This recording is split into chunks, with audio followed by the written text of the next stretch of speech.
the Joshua generation, and it's saying that entire generation, they followed God. The ones that had seen the great works of the Lord, which he had done for Israel. That generation followed God.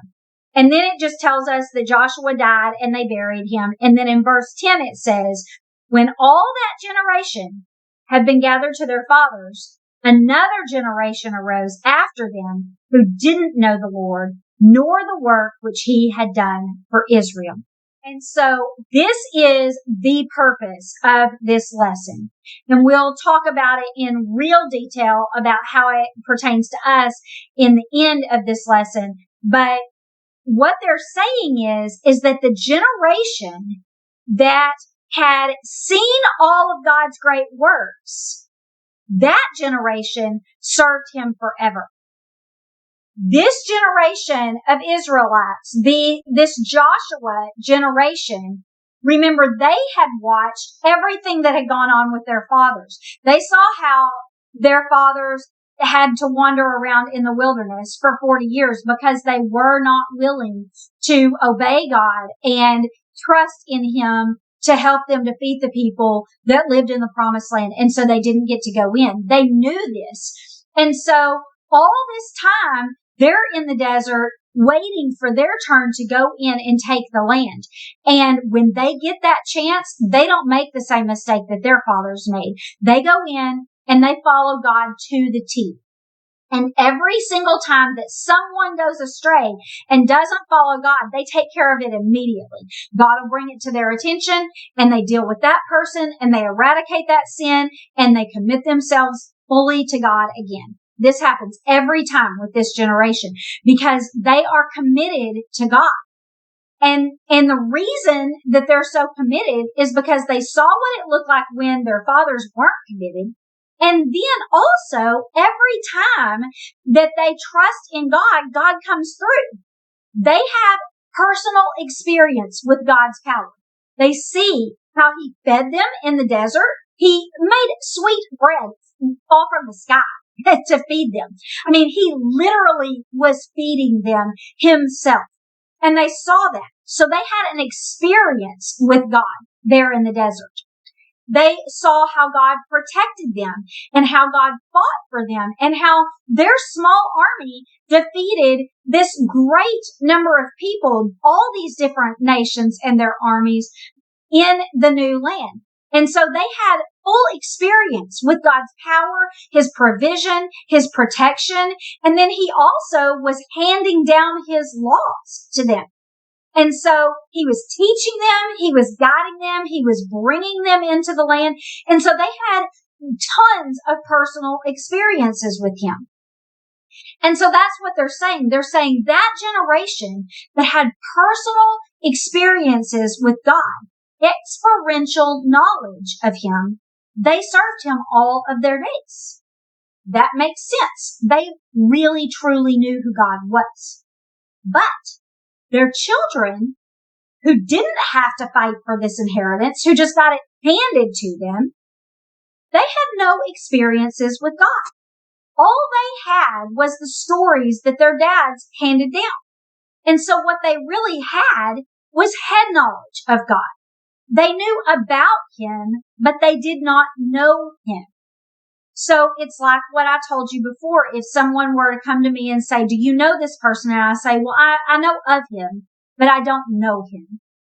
And that's what these people had. They just had a handed down knowledge. They lived in this land. They didn't live with no food and have God feed them. This land was abundant when they could just walk out there and get fruit from the vine. Right? The land was already given to them.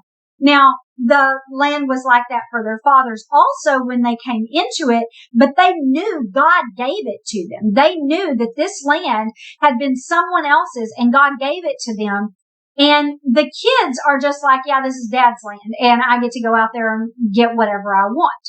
This is kind of what it's like for, if you will see, a person who struggled, they came from nothing, they worked their way up in their business, or they started a business, And now they're very successful, but then their kids inherit this and they don't know what it took to work for that. They don't know what it took to get to that place. And so they don't have that. They don't have even the fortitude to work hard and to do good because they've never had to do that. Everything's been handed to them.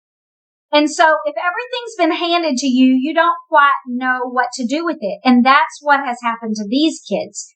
But they don't know God. They don't know God like their fathers knew him. They just have this handed down knowledge of him. And that doesn't compel them to have faith in the Lord. That doesn't compel them to follow him because they don't know him well enough to follow him. They just know what they've been told. And so we're going to move on and read in Judges 2, beginning in verse 11.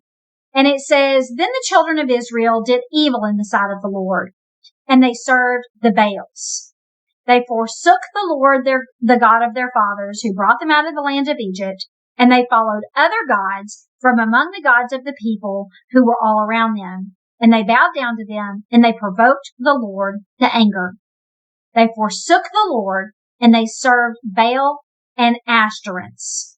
And so Baal was the war god that all of the other nations served. And the Ashtoreths are gods of love, fertility, things like that. And so it says, because they weren't devoted to God, because they weren't committed like their fathers were, then they were easily ensnared.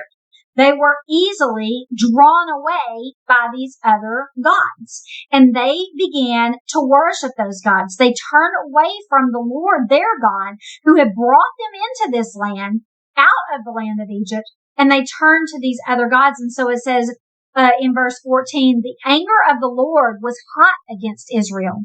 And so he delivered them into the hands of plunderers who despoiled them. He sold them into the hands of their enemies all around so that they could no longer stand before their enemies. Wherever they went out, the hand of the Lord was against them for calamity, as the Lord had said, and as the Lord had sworn to them. They were greatly distressed.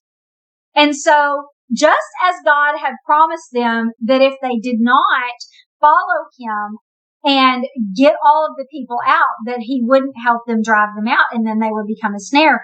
He also promised that if they fell into that temptation and they worshiped these other gods, then he was going to turn against them. He said in the last lesson, the one that we talked about last week, he said, if you worship other gods, then all of the good that I've done towards you, I'm going to quit doing, and I'm instead going to do evil towards you.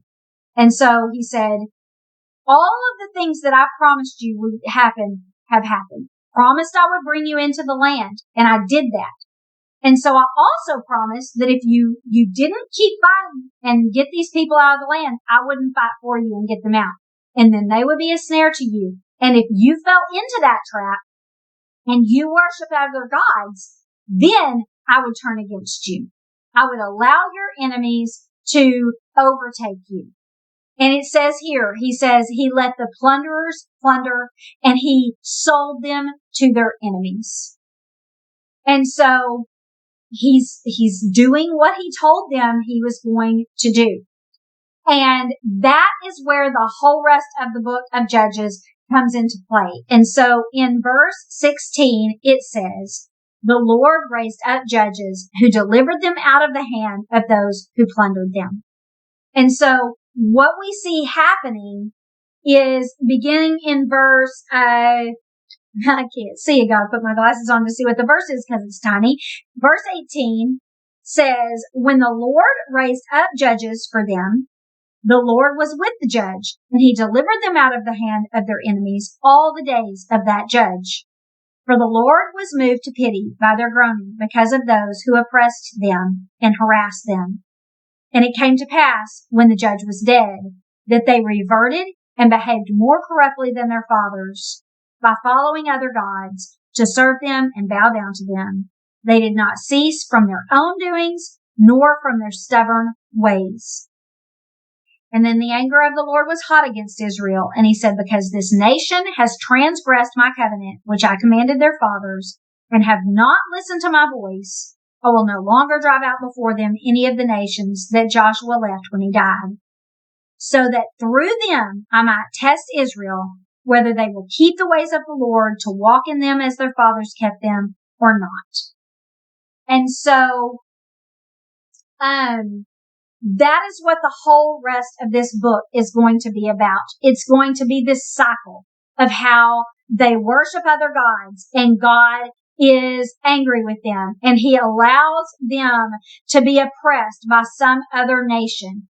And then God feels sorry for them. They cry out to him. He feels sorry for them and he raises up this judge, and this judge saves them from those people. He vindicates them and exacts justice on that other nation.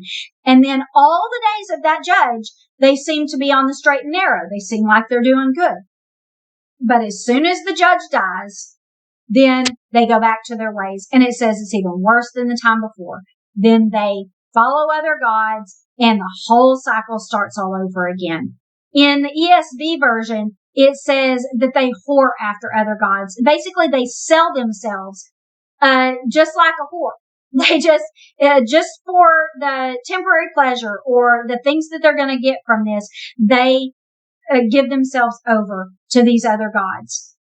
They allow themselves to be unfaithful to their God by being with these other gods. They betray him.